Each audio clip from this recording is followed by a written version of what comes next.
Catalyst is a global nonprofit that has been at the forefront of creating more inclusive workplaces through research driven strategies and initiatives. In today's evolving landscape, where diversity, equity, and inclusion are increasingly under scrutiny, Catalyst remains committed to addressing the challenges organizations face while continuing to advocate for equity. The conversation around DEI is shifting, with equity often misunderstood or overshadowed.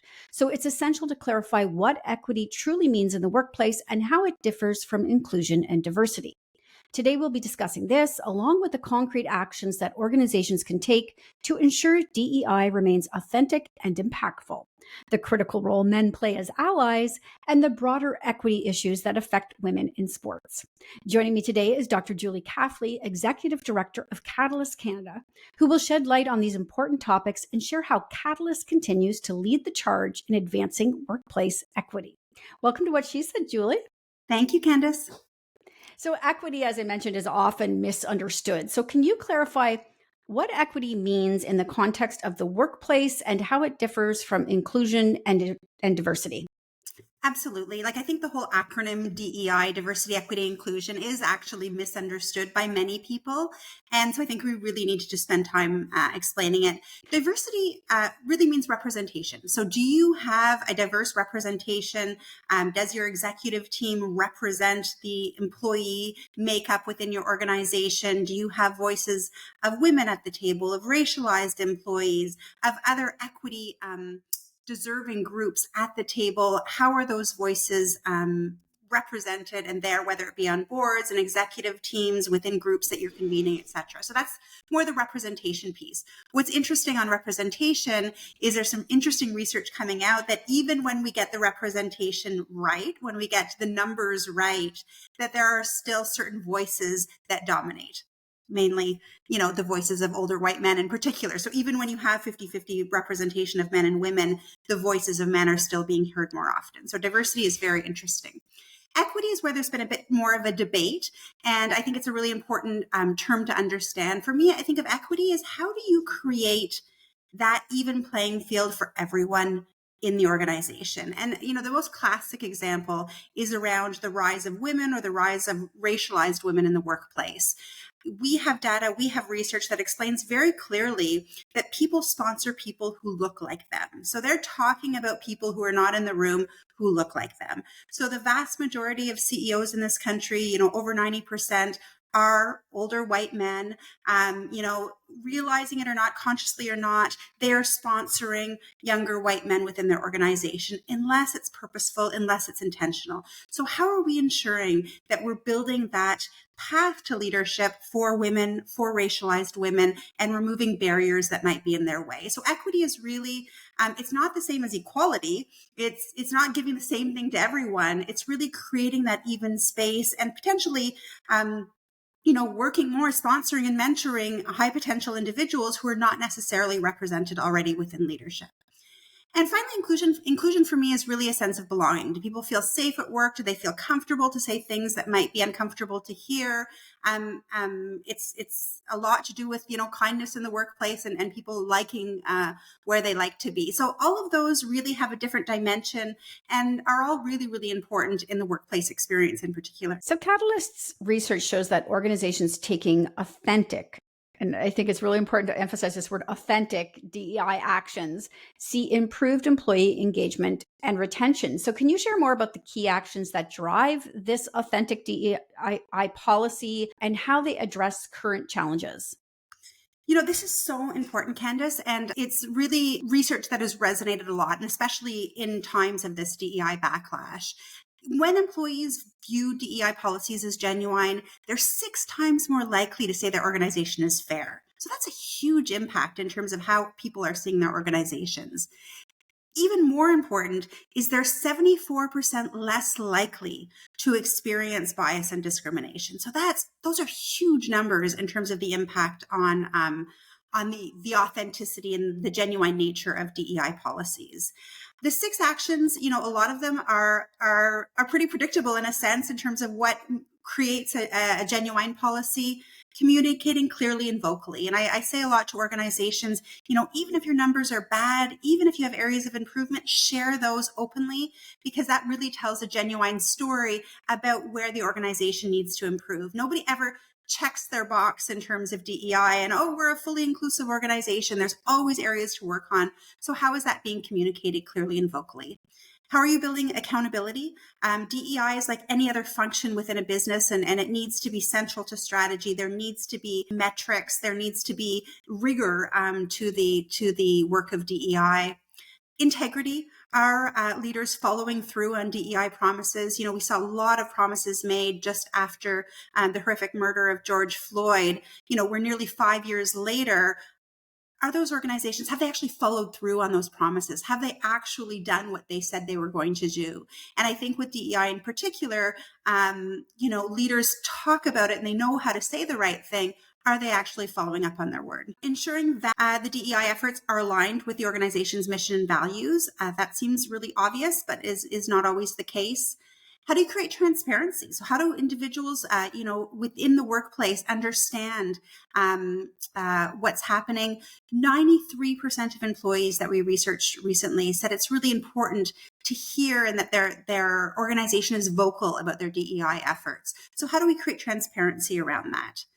And the final point is around the climate of silence. How are individuals comfortable speaking up and speaking out about things that are happening in their organization? Do they feel that safety to be able to potentially criticize up and say things that they think are going on that they're not comfortable with? And that whole climate of silence or of approachability, it really plays a big role in terms of the genuine nature of DEI policies. And you can't fake this. You cannot be performative about it. And I want to say, because I have 2 Gen Z daughters and they analyze things at a higher level than I ever would have. So you are not going to pull anything over on this generation coming up. Millennials, Gen Z, they really do have a great radar for this. And it's interesting, Candace, I've been at Catalyst for 2 years now, and I've seen probably about 5 or 6 CEOs speak really openly, honestly, and with a lot of humility about errors they've committed around DEI. And it's so refreshing, and it goes so far because everybody makes mistakes. These are uncomfortable discussions. Nobody is perfect. And when I see these CEOs share these experiences with such humility, it gives me so much hope, because we're all going to make mistakes. We're all going to say the wrong thing. We're all going to do something that might hurt somebody. We might not be aware of it. And so how are we having that open discussion? Hugely valuable. And I'm really heartened when I see CEOs in particular who are saying, I messed up there and I shouldn't have done that. I shouldn't have said that. I should have thought that through. I should have consulted more. And I think, I think that's a good story to tell. It is huge. Largely, these CEOs are men, which brings me to my next question. Let's talk about the role in men advocating for equity. How can men be better allies in creating more equitable workplaces? Absolutely. This is a real sweet spot for Catalyst. And frankly, it's one of the reasons I came to Catalyst, because as inspiring and fun as it is to be in room full of women, I really think that the change needs to happen with men on board and with men in the room. And so we have a program, Mark, Men Advocating Real Change. And it's really an opportunity to just help to undo those biases that exist amongst men and amongst women, and really focus on gender partnership, which is so key to making our workplaces better for both men and for women. And so, some of the data that's come out of that, 94% of men experience masculine anxiety at work. I hear all the time us talking about imposter syndrome for women. We're not focused on that 94% masculine anxiety. They're experiencing it too. And so how do we kind of work our way through that and have open discussions about anxiety in the workplace, frankly? The other thing that's really interesting is we did another research project amongst men. 86% of men recognized bias that was happening in the workplace. Only 31% knew what to do about it, or how to intervene, or how to interact, or what to say, or how to call in or call out when they saw something happening that shouldn't be happening. And so this program really helps to tool men and women with how to kind of gently say, well, have you realized that the language that you're using is different for men or women, or that there's different, just to help uncover those biases that exist. We've all been born with them and raised with them in a really deep manner. And how are we able to undo that? And we have some really inspiring stories amongst a lot of organizations, Enbridge, BMO, CIBC, Chevron, ConocoPhillips, who have done this program from top to bottom within the organization and have had real impact. And what is really heartening as well is the impact that this has had within workplaces, but also within homes, because a lot of course, these men taking this initiative are fathers, brothers, husbands, and realizing the bias that exists within their home as well, and helping to undo that. You mentioned something there about calling people in and not out. And I attended the Catalyst Honors Conference last year, and that was brought up in one of the speeches. And it really has sat with me all this time, because when we call somebody out, we shame them, we embarrass them, and actually we probably push them further away from finding understanding. And so that whole concept of calling somebody in and being gentle, it really has sat with me. And I love that you said that. I think we really do need to work on that aspect of things. Well, and I think it's interesting because I think right now in particular, we're in a time that's very polarized, both within Canada and the US. And I think language really matters, and language is really powerful. And, sometimes, I can think of situations where I've called things unconscious bias. And people have said, well, isn't that just racism and sexism? And I'm like, well, I kind of want to have a little bit of hope that it's potentially more unconscious than conscious. And so I think, how do you unfold that? Sometimes you want to have a discussion, a really important discussion about racism or microaggressions happening in the workplace. And sometimes you really want to talk about a sense of belonging. And, the language is much different in terms of how it makes people feel. And I really feel that in a time of polarization in particular, we need to bring people to the same table. We need to be having these difficult discussions. We've seen workplaces divided over the events of October 7th as an example. How do we just bring everybody together so that they're feeling safe discussing things that are difficult to discuss? There are definitely some huge issues on the table right now, and we should be, instead of ratcheting things up, we should definitely have cooler heads at the table. Can we shift our focus though a minute to women in sports, because this is a happy thing, I think. Sarah Nurse is your keynote speaker at this year's Catalyst Honors Conference. What are some of the key equity issues specific to women in sports, and how does her work specifically tie into the broader conversation about workplace equity? Absolutely. For me, in a time of backlash and a time of difficult conversations, the whole keynote focused on sport equity is really a feel-good story. We have Sarah Nurse coming in as one of the star players in the women's NHL. That whole program in itself has been such a success story for North America. We've seen sold out tickets, immediately. We've seen such pride. And I don't know if you've been to a game, but it's just such an amazing experience for women and men that are celebrating women in sport.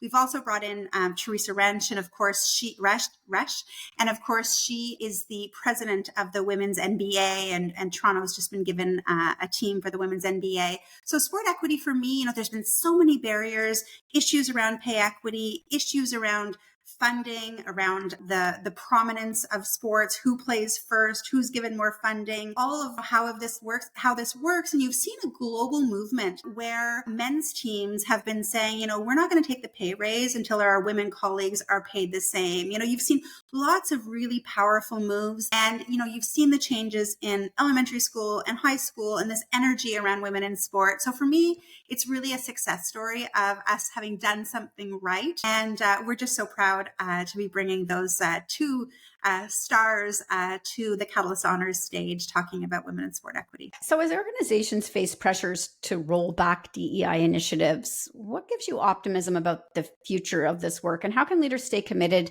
to advancing equity despite these challenges? Yeah, absolutely. So we support 400 organizations in their DEI strategies globally. We have people on the ground in Canada, US, and Europe. What I see from our supporter organizations is they're more committed than ever before.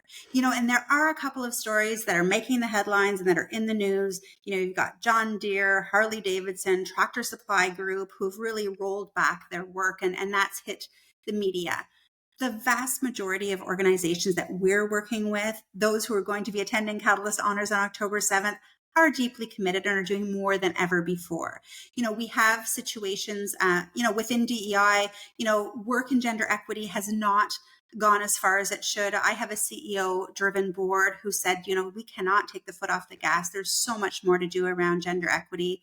I just came from a 2-day conference this week focused on women in financial services and all that we still need to do to break down those barriers for women in financial services. And, there's so many other questions of intersectionality, of race, of those with disabilities, those who identify as LGBTQ. There's so many different barriers that each of those groups are facing. Only 4% of DEI work is focused on individuals with disabilities, as an example. I sat in a room for 2 days with this group of women in financial services. And a woman said to me at the end, I'm deaf. I haven't been able to hear all of this discussion and interact as I'd like to because of that. And, that wasn't even discussed or on the table in terms of barriers that individuals face in the workplace. So we have a lot more to do on this journey to equity, this journey to representation, this journey to inclusion. And I'm really optimistic because I see the leaders that we meet with and the organizations that we work with, and they're more committed than they ever have been, despite the noise. I have to tell you, I just did a 6-part series with the Ontario government, the Pay Equity Office of Ontario, and I have optimism as well. After doing that series with them, we have work to do for sure. And I think that we have to educate ourselves about, where things sit at the current moment, but there is hope. And I also love that the headlines don't match the reality. I think that's really important to hammer home. For listeners who want to get involved or learn more about Catalyst's work, what's the best way for them to engage with your initiatives and resources? Absolutely. So we in Canada support 200 organizations. Frankly, in terms of corporations in Canada, they can reach out to me, Cafley at catalyst.org. They can go onto our website for more resources. Catalyst.org is our website.